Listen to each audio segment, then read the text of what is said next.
Ladies and gentlemen, welcome to another version of Incoming, not another version, another edition of Incoming here on the Psychosin Project channel, here on YouTube. Today I'm going to be reviewing the upcoming debut album by Act of Defiance. Now, first of all, as you can see, I got the camera working again. It's a miracle. I don't know what the hell was up with it while I tried to do the Fear Factory review, but hopefully it will continue working from now on. It would help a lot. Anyway, now who are Act of Defiance? They're a bit of a supergroup.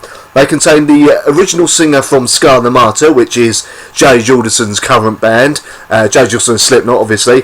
They have a member of Shadows Fall. They also have Chris Broderick and Sean Drover, ex-Megadeth guitarist and drummer, who I believe helped sort of form the band in the first place. So we got to dive into this album, see how it goes, do the usual sort of going track by track, and I'll give you sort of, this is my first time listening to it this time, so this will be my honest first time opinions on these tracks. Admittedly, some of these tracks might need more than one listen, the whole album might need more than one listen to get a full sort of feeling for it, but I always like to do it on the first listen, because really, if you're going to be a great album, it's going to grab you straight away. So yeah, let's get on with it, let's start this.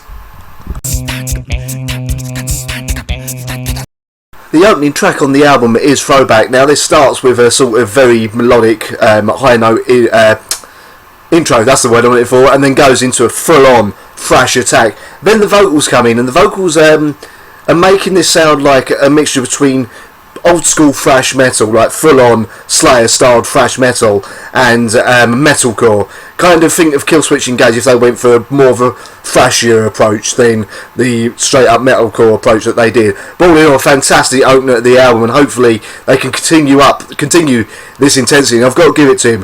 When I first heard Scar the Martyr with this vocalist, I wasn't that impressed. I didn't think it was that great a singer, but he's really brought something that's worth listening to, I'd say. I didn't think much of Scar the Martyr myself, but he's really bringing something special to this band, and hopefully that will continue throughout the album. So yeah, Throwback, absolutely superb way to start the album.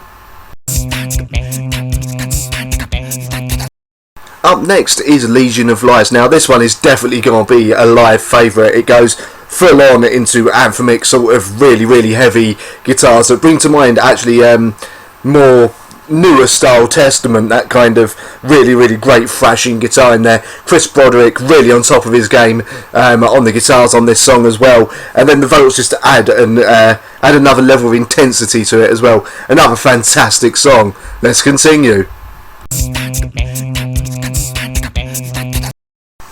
Up next is Lord Belial. Now this starts with a very sort of Slayer influenced riff in it, and I'll get the feeling that part of the reason Chris Broderick and Sean Drover left Megadeth may have been because maybe they felt they wanted to play something a bit faster and a bit more aggressive than the direction that Megadeth has been going in recently. Don't get me wrong, I love Megadeth still, but this is becoming more and more apparent as this album goes on. There's more vicious riffs, definite Slayer influence in there, and there's still obviously there's still little moments where you think, yeah, you can tell that there's some of their time that they've spent in Megadeth shining through as well.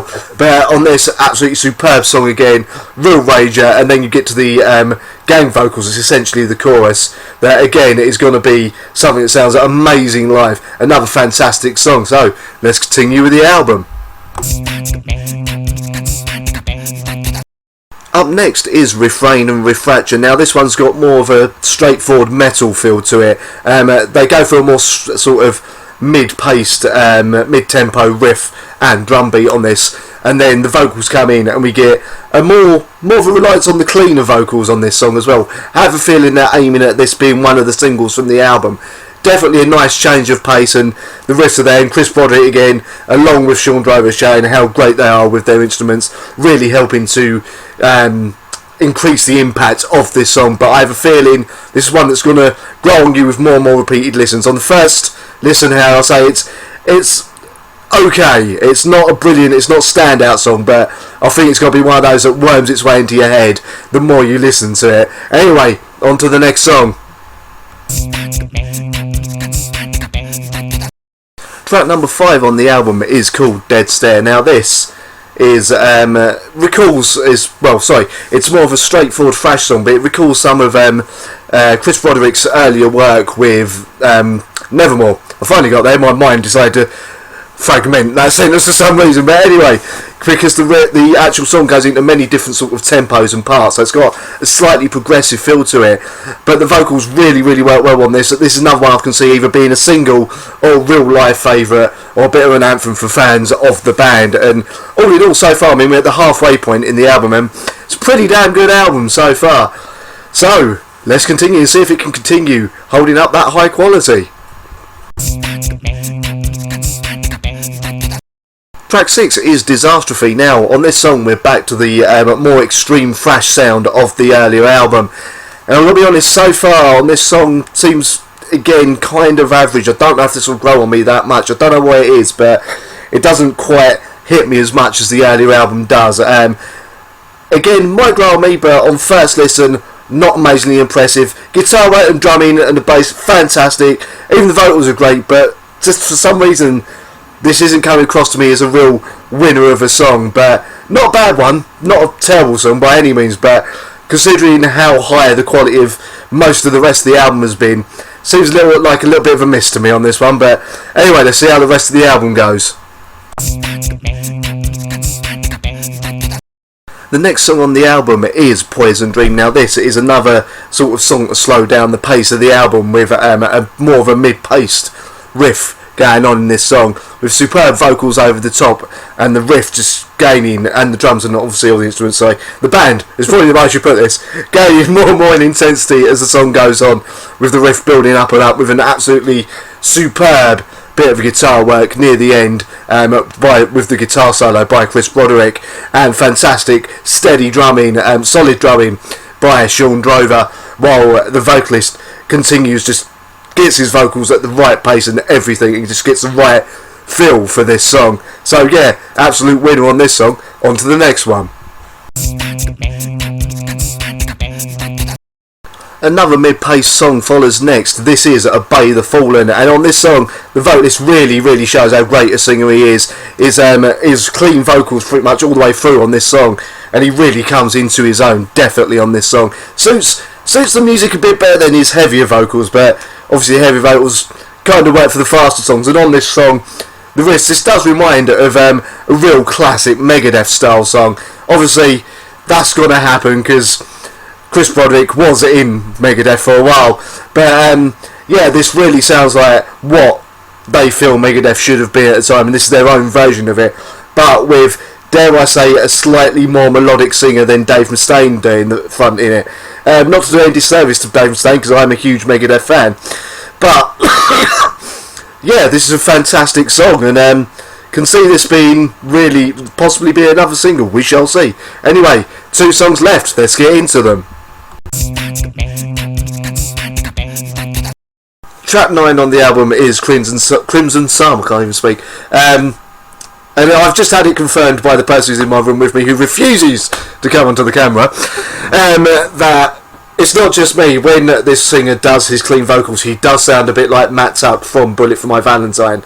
Don't let that put you off. I actually like Bullet for My Valentine. Don't judge me. But all in all, this is quite a good sort of mid-paced song. Not bad. Not as good as most of the other songs on the album, but we'll see how it goes. One more song left, so let's see how it goes. Last song on the album is Birth and the Burial. Another slow one with a lot of clean vocals on it, yeah.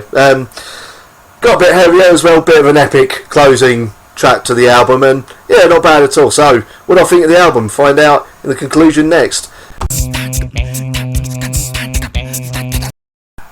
So, up to the end of the album of Birth and the Burial by Act of Defiance, and all in all, not a bad album. Out of 5, I'll give it about 4. Only giving it 4 because I think on the next album they'll do an even better job, and hopefully there will be a next album because I think there's a lot of promise in this band. Anyway, I will be back soon with another review. In fact, scratch that, I'll be back with another video because I'm doing an interview with Chris Broderick of this very band tonight, so I'll have that up over the weekend for your watching pleasure, or you can hear it on my show, the Psychosin Project, on www.totalmetalradio.com on Sunday night from 7 PM GMT 2 p.m. EST. I always forget the fucking times on that. But anyway, hopefully I'll see you in the chat room then on Total Metal Radio. Hope you'll be listening in. If not, I hope you're enjoying the rest of the videos. Feel free to subscribe. Feel free to check out donate money for me to get a better laptop and camera and all the usual bollocks. And I'll see you next time for another review. This has been the Psychosin Project. Good night.